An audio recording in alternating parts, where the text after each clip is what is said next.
নমস্কার বন্ধুরা, সবাই কেমন আছেন? আজ আমি রান্না করব পালং শাক দিয়ে বড়ি দিয়ে। তো পুরো ভিডিওটা দেখতে থাকুন। পালং শাকটাকে আমি ভালোভাবে কেটে ধুয়ে বেছে নেব।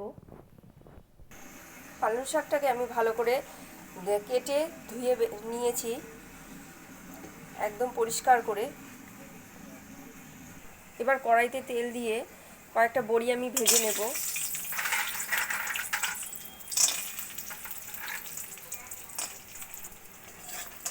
লাল লাল করে ভেজে নেব।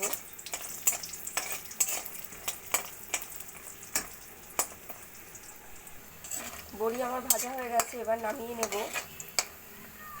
এবার ওই একই তেলে ফোড়নও দিয়ে দেব, রাঁধুনি ফোড়ন। পালং শাকে দেওয়ার জন্য আমি একটা আলু ছোট ছোট করে কেটে নিয়েছি।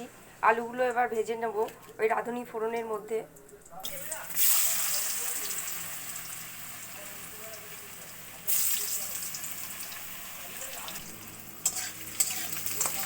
আলুটা একটু লাল লাল হলেই আমি শাকগুলো দিয়ে দেবো।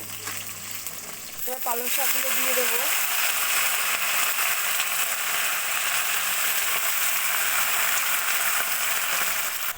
এবার পরিমাণ মতন নুন হলুদ দিয়ে দেব।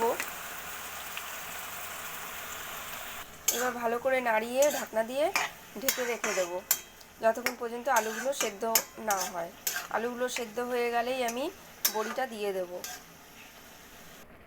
কেটে রাখা কাঁচা লঙ্কা দিয়ে দেবো।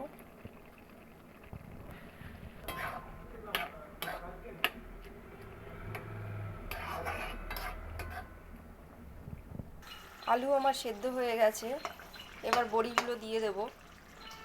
ভিজে রাখা বড়িগুলো দিয়ে দেব।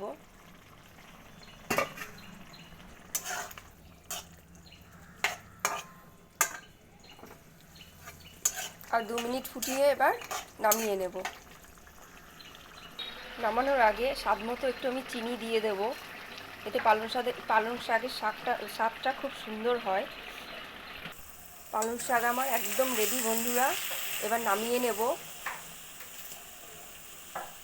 বড়ি দিয়ে পালং শাক আমার একদম রেডি বন্ধুরা। গরম গরম ভাতের সাথে, রুটির সাথে দারুণ লাগবে খেতে। আপনারাও এভাবে বানিয়ে দেখুন, খুবই ভালো লাগবে। আমার ভিডিওটি কেমন লাগলো? ভালো লাগলে লাইক, শেয়ার, কমেন্ট, সাবস্ক্রাইব করে দেবেন। সবাই ভালো থাকবেন, সুস্থ থাকবেন, সাবধানে থাকবেন। তো আজকের মতো বন্ধুরা, টাটা।